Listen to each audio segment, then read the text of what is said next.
Esi sveicināts ilgadnieks video materiālā, kurā mēs sīkāk šodien apskatīsimies par to, kā mēs dzīvē virzamies uz priekšu un kā dzīve mūs patiesībā māca.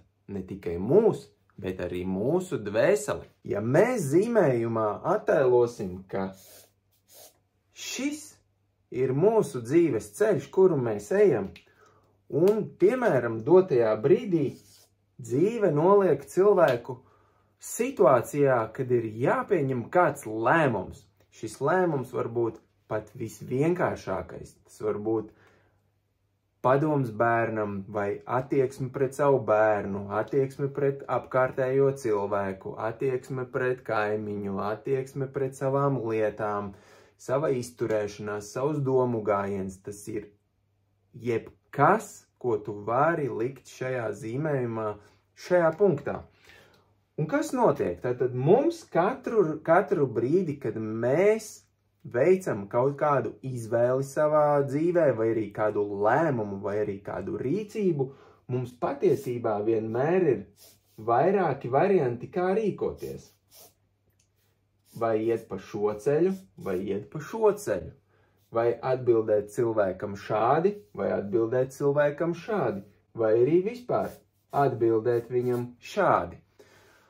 Un šajā brīdī dzīve mūs katrā brīdī vēro un testē, tā varētu teikt.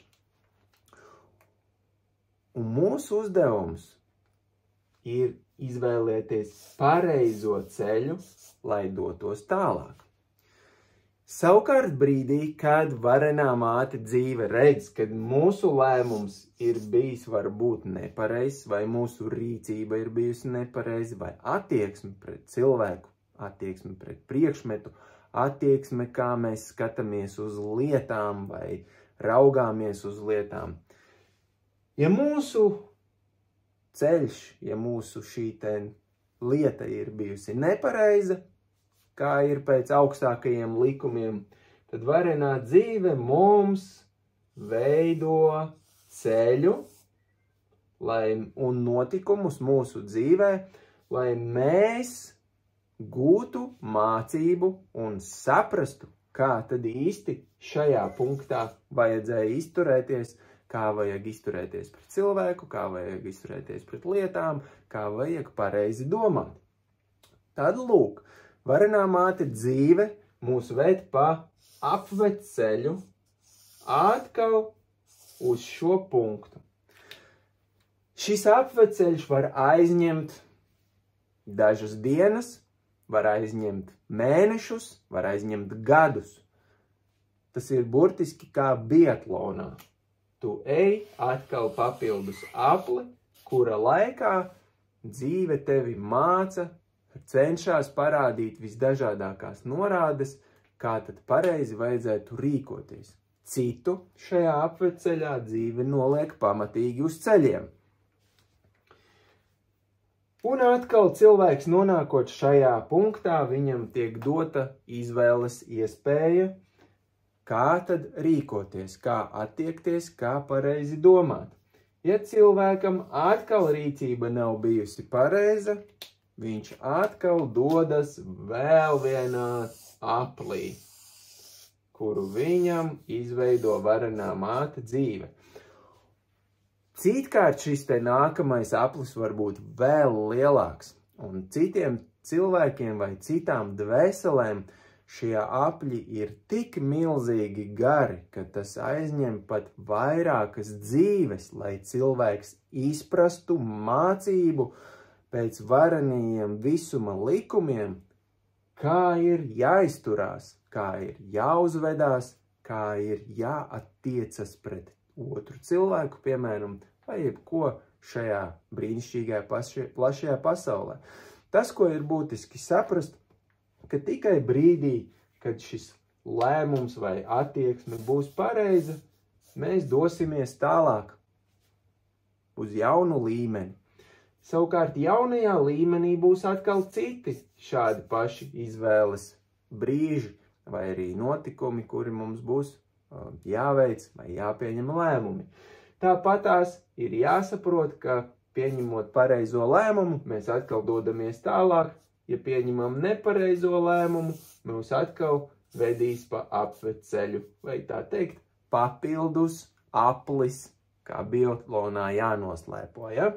Bet tev ir arī jāatcerās, ja tomēr šajā brīdī tu kādā vietā rīkosies tik nepareizi, kas atbilst šim līmenim, tad tevi burtiski nosviedīs atkal lejā,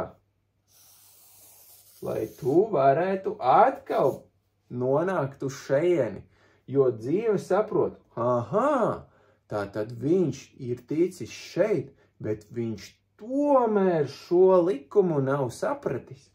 Un atkal ir šis pats biatlona papildu aplis.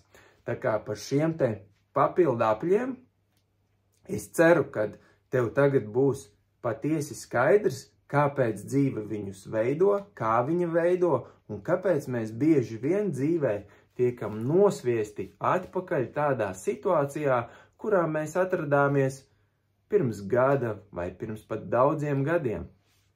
Kā arī jāsaprot ir tas, ka citi cilvēki nemitīgi gadu no gada visu cauru dzīvi, visu laiku iet tikai uz apli, nespējot pareizi rīkoties šajā situācijā. Bieži vien šī rīcība mūsos iekšā ir, un mēs zinām, kā tad patiesībā vajadzētu. Bet ērtāk taču ir rīkoties tā, ērtāk ir pakļauties tā, un dzīve atkal liek iet vēl vienu apli. Un tā apli no apļa līdz beidzot cilvēks saņemās un saka, nē, šoreiz rīkošos šādi. Un tajā brīdī viņš gūst iespēju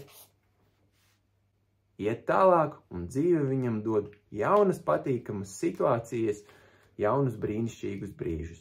Par cik esam pieskārušies tēmai par to, kā dzīve mūs māca, es nevaru nepastāstīt tev par to, kas notiek tad, kad mēs saskaramies ar zvaigžņu slimību jeb augstu pašlepnumu. Tātad, ja mēs paskatāmies uz mūsu dzīves ceļu tā, ka mēs viņu attēlojam dzīves pakāpienos. Un, ja mēs esam nonākuši dzīvē, piemēram, šajā vietā, un mums ir kaut kādā mērā dēļ tā, ka mēs esam tik augstu nonākuši, ka mēs esam varbūt kļuvuši slaveni vai paveikuši lielu darbu nozīmīgi, un mums ir tā kā dzīvē saka, sakāpis galvā, vai arī kā citi saka, viņam ir zvaigžņu slimība. Kas tad notiek? Ja tā ir noticis, tad dzīve cilvēku neapšaubāmi vedīs papildus aplī. Tātad šajā papildus aplī tas var izpausties apmēram šādi, kad viņš tajā pašā līmenī iziet vēl vienu apli, dzīve viņu māca, lai viņš saprastu, lai viņš nolaistos uz zemes vai arī gūtu mācību. Viņu noliek atkal turpat, bet ja cilvēks negūst mācību no šīs situācijas, kur viņš ir, tad pašlepnums lielīgs, sakāpis galvā, es esmu tur varenais, baigais un gudrais, es esmu pieprasīts un tā tālāk, tad dzīve, ko viņa dara, viņa, tā teikt, aplauž spārniņus. Ja tu esi tik augstu savās ambīcijās vai savā iedomībā, tad dzīve saka tā, ok, dārgais draugs, ej pastāvi padomā šeit. Un kas tad notiek? Mēs dzīvē varam redzēt cilvēkus, kuri nonāk šeit lejā. Viņi sasnieguši lielas virsotnes. Jā, viņiem ir bijis sakāpis galvā, bet mēs redzam, ka dzīve viņus noliek ļoti zemu. Un citkārt pat ir tā, ka ja viņš šajā vietā nesaprot, savu mācību, kuru dzīve vēlējās viņam atnest, tad dzīve viņu noliks vēl zemāk un liks tieši tik zemu, līdz beidzot viņš sapratīs to, kā ir patiesībā jāizturās un kā ir jāattiecās pret dzīvi, pret to, ko viņš ir, to, ko dzīve ir viņam devusi vai ko cilvēks dzīvē ir sasniedzis.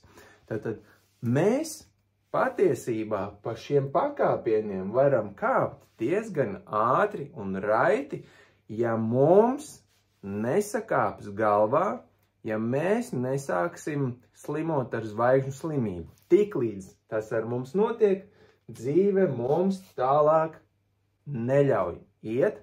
Kāpēc? Lai nenodarītu sev un apkārtējiem, sev tuviem cilvēkiem un arī tālākam cilvēku lokam pāri. Lai nenodarītu sev pāri un nenodarītu citiem pāri. Tikai tajā brīdī, kad cilvēks šeit ir guvis sapratni, mēs varam uzzīmēt lampiņu, guvis sapratni, viņā ir apgaismība atnākusi, viņš sāk cienīt apkārtējos, cienīt to, ko dzīve viņam dod un tā tālāk, par visu ir pateicīgs. Viņš atkal sāk kāpt uz augšu, bet par cik viņš šo ceļu jau reiz ir nogājis līdz šejienei, viņš var uzkāpt šeit burtiski ļoti ātri. Brīdī, kad ir gūta sapratne, ļoti ātri notiek atgriešanās šajā līmenī, jo šis ceļš reiz jau ir noiets. Un kas notiek, ja cilvēks tik tiešām guva to sapratni, viņš ies arvien augstāk un augstāk, tālāk un tālāk, bet ja viņam atkal kādā brīdī, piemēram, šajā vietā atkal sāksies zvaigžņu slimība, iedomība vai vēl kaut kas, protams, atkal dzīve viņu nesīs tieši tik zemu, līdz viņš vienā brīdī šo mācību atkal sapratīs un gūs šo te sapratni. Es ceru, ka tev kļuva skaidrāks tas, kā dzīve mūs māca, kā mēs kāpjam pa pakāpieniem un cik svarīgi ir neielipt šajos pakāpienos, cik svarīgi ir saprast pareizo izvēli, lai mūs nevestu dzīve pa šiem tā saucamajiem biatlona papildus apļiem, jeb dzīves papildus apļiem, lai mēs saprotam to pareizo rīcību, kāda mums ir jāveic, lai mēs saprotam, kā mums pareizi ir jāizturās, lai mēs neslimojam ar zvaigžņu slimību vai iedomību. Tāpēc mācamies, gūstam dzīvē pieredzi, ja arī mūsu dzīve ir nometusi lejā nekas, mēs piecelsimies un atkal iesim tālāk. Paldies par uzmanību, uz tikšanos nākamajos Ilgadnieks video.